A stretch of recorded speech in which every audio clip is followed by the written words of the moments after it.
प्यारे विद्यार्थियों, साथियों, आज आप लोगों के स्नेह के कारण मुझे फिर से एक बार आपके चैनल आओ सीखें भूगोल में आना पड़ रहा है और हम फिर से आप लोगों की महत्वपूर्ण विषय वस्तु पर चर्चा करने वाले हैं। ठीक है, आप लोग बने रहिए। हम आप लोगों को पूरी महत्वपूर्ण चीज़ों पर हम चर्चा करेंगे और आप लोगों को महत्वपूर्ण चीज़ें मिलेंगी। ठीक है, तो देखिए, आज हम जो चर्चा करने वाले हैं वो हमारी पुस्तक भारत, लोक और अर्थव्यवस्था, जो आप लोगों ने देखा होगा, ये बुक है। इसके पहले अध्याय का हम महत्वपूर्ण चीज़ें, जो सार्वगर्भित चीज़ें, जो एक एक नंबर के क्वेश्चनों पे, दो दो नंबर के क्वेश्चनों पे दिखाई देती हैं, आप चाहे तो इसका स्क्रीनशॉट ले लें और आप लोग जो है इसको लिख भी सकते हैं। और जो नहीं लिखना चाहते हैं वो हमारी बातों को सुनते रहें तो अच्छा रहेगा, आप लोगों की तैयारी बेहतर हो जाएगी। देखिए, हम जिस अध्याय के बारे में चर्चा कर रहे हैं, इसमें जो जनसंख्या से संबंधित है ये अध्याय, इसमें जनगणना 2011 के संदर्भ में चर्चा हो रही है। इसलिए आप ध्यान रखिएगा, ये जितने भी आंकड़े हैं इसमें सब जगह तो नहीं लिखा होगा जनगणना 2011, तो आप लोग जनगणना 2011 का रेफरेंस इसमें देते जाएंगे या समझ लेंगे। जैसे भारत की जनसंख्या जनगणना 2011 के अनुसार 121 करोड़ है या 1 अरब 21 करोड़ है। फिर भारत में पहली जनगणना हुई सन 1872 में। इस समय में लॉर्ड मेयो हुआ करते थे। और फिर भारत में जो पहली नियमित जनगणना या संपूर्ण जनगणना हुई वो हुई 1881 में। इस समय में लॉर्ड रिपन थे गवर्नर जनरल भारत के।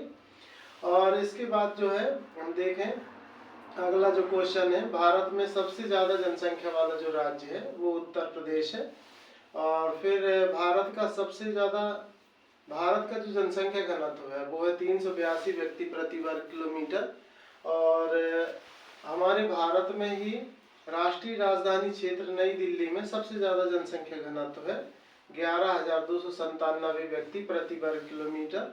और अपने भारत में जो जनसंख्या घनत्व वर्तमान में वो है 382 जनगणना 2011 के अनुसार। और भारत का जो जनसंख्या घनत्व था सन 1951 में, और वो था 117 व्यक्ति प्रति वर्ग किलोमीटर।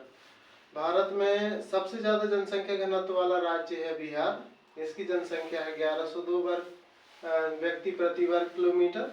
और सबसे कम जनसंख्या घनत्व वाला राज्य है अरुणाचल प्रदेश, जिसका जनसंख्या घनत्व है 17 व्यक्ति प्रति वर्ग किलोमीटर। अब यहाँ पर जो है एक एक नंबर की जनसंख्या से संबंधित क्वेश्चन है, इनको ध्यान से सुनते रहिए, आप लोग बनने लगेगा आप लोगों को। फिर देखिए, जनसंख्या वृद्धि के दो घटक होते हैं, एक होता है प्राकृतिक और दूसरा होता है अभिप्रेरित घटक। फिर भारत में जनसंख्या वृद्धि की जो वार्षिक वृद्धि दर है वो है 1.64%। और भारत में ऋणात्मक जनसंख्या वृद्धि का समय था 1911 से 1921 के बीच में। और जो 1921 जो वर्ष है इसको कहा जाता है बृहद विभाजक वर्ष। वो इसलिए कहा जाता है क्योंकि 1911 से 1921 के बीच में ऋणात्मक जनसंख्या हुई। फिर इसके बाद से लगातार हमेशा जनसंख्या बढ़ती रही, इसलिए ये जो 1921 का जो समय है इसको बृहद विभाजक वर्ष कहा जाता है। फिर देखें, भारत में जो निम्नतम वृद्धि दर वाला राज्य है वो है केरल। और भारत में राष्ट्रीय युवा नीति बनाई गई 2014 में।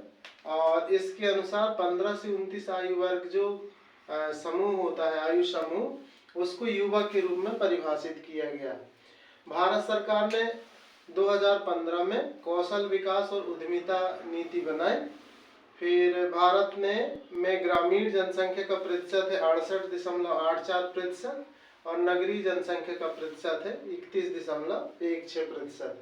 भारत में जो भाषाएं हैं 22 भाषाओं जो है इनको राजभाषा के रूप में मान्यता प्राप्त है। और भारत में जो धर्म है उसमें हिंदू धर्म सबसे ज़्यादा 79.8% और दूसरे स्थान पर मुस्लिम धर्म है 14.2%। भारत में जो श्रमिक है उनका प्रतिशत है 39.8% और जो अश्रमिक है उनका जो प्रतिशत है वो 60% है। श्रमिक मतलब जो किसी न किसी तरीके के काम में लगे हुए हैं, और अश्रमिक का मतलब है जो किसी तरीके के उत्पादक कार्य या आर्थिक कार्य में नहीं लगे हुए हैं। अब यहाँ पर देखें हम, यूएनडीपी ने कहा है, मतलब यूनाइटेड नेशनल डेवलपमेंट प्रोग्राम के अनुसार जेंडर के आधार पर भेदभाव मानवता के प्रति एक अपराध है। और फिर देखें तो कुल श्रमजीवी जनसंख्या का लगभग 54% जनसंख्या कृषक और कृषि मजदूर हैं।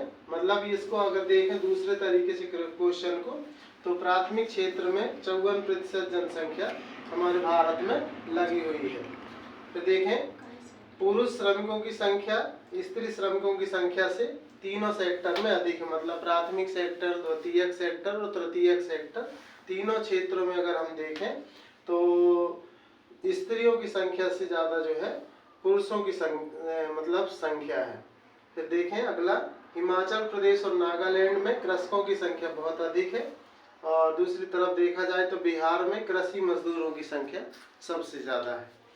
अब हम चले 2 नंबर के क्वेश्चन पे। तो देख रहे होंगे आप लोग, यहाँ पर कार्य घनत्व का सूत्र है कुल जनसंख्या बटे निवल कृषि क्षेत्र या नीरव बोया गया क्षेत्र, और कृषि घनत्व बराबर है कुल कृषि जनसंख्या बटे निवल कृषि क्षेत्र। फिर इसके बाद है जनसंख्या वृद्धि 2 नंबर के क्वेश्चन में। ये जो हम बता रहे हैं आपको, यहाँ से 2 अंक के क्वेश्चन है, यहाँ पर जो 2 अंक के क्वेश्चनों पे 2 नंबर के क्वेश्चन पे पूछे जा सकते हैं। फिर देखें आप कृषि जनसंख्या, और इसके बाद जनसंख्या वृद्धि। जनसंख्या वृद्धि कहलाती है जनसंख्या वृद्धि 2 समय अंतरालों के मध्य किसी क्षेत्र विशेष में रहने वाले व्यक्तियों की संख्या में परिवर्तन को जनसंख्या घनत्व कहते हैं, वो जनसंख्या वृद्धि कहते हैं। फिर जनसंख्या वृद्धि जो भारत में है, इसकी 4 अवस्थाएं बताई गई हैं, प्रावस्था का, प्रावस्था का, प्रावस्था गा और प्रावस्था घा। प्रावस्था का है 1901 से 1911 के बीच में, और प्रावस्था खा है 1921 से 1951 के बीच में, प्रावस्था गा है 1951 से 1981 के बीच में, और प्रावस्था घा है 1981 से अभी तक। क्योंकि अभी तक जो है इसका कोई नए तरीके से डिवाइडेशन नहीं किया गया है, तो यही 4 अवस्थाएं भारत की जनसंख्या वृद्धि की मानी जाएंगी। राष्ट्रीय युवा नीति मतलब NYP नेशनल यूथ प्रोग्राम जो है 2014 मतलब फरवरी 2014 में ये लाया गया, नीति बनाई गई। इसका जो उद्देश्य है वो देश के युवाओं को अपनी पूरी क्षमता का उपयोग करने के लिए सक्षम बनाना और उनके द्वारा भारत को राष्ट्रों के समूह में अपना उचित स्थान प्राप्त करने में सक्षम बनाना, ये NYP का प्रमुख उद्देश्य है। फिर देखें भारत में 4 भाषा परिवार हैं।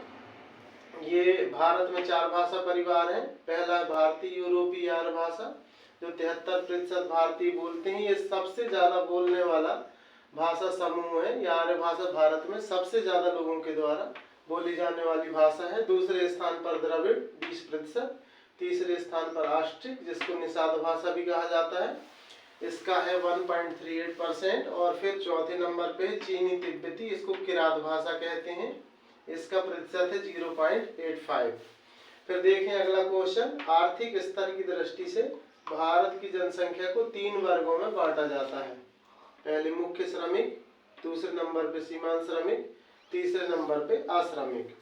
मुख्य श्रमिक वो कहलाता है जो इस व्यक्ति को 6 महीने में कम से कम रोजगार प्राप्त हो या 183 दिन से ज्यादा का रोजगार प्राप्त होता है। यहाँ देखें मुख्य श्रमिक वह व्यक्ति है जो 1 वर्ष में कम से कम 183 दिन या 6 महीने काम करता है। सीमांत श्रमिक कहलाता है वह व्यक्ति जो 1 वर्ष में 183 दिन या 6 महीनों से कम दिन काम करता है, इसको सीमांत श्रमिक कहते हैं। ये बहुत महत्वपूर्ण प्रश्न है, मुख्य श्रमिक या सीमांत श्रमिक में से कोई एक पूछा जाता है। 2011 की जनगणना में श्रमजीवी जनसंख्या को 4 वर्गों में बांटा गया था। पहले स्थान पर कृषक, दूसरे स्थान पर कृषि मजदूर, तीसरे स्थान पर घरेलू औद्योगिक श्रमिक और चौथे स्थान पर अन्य श्रमिक। आप लोगों को बहुत बहुत धन्यवाद। देखते रहिए अपने चैनल को आओ सीखें भूगोल।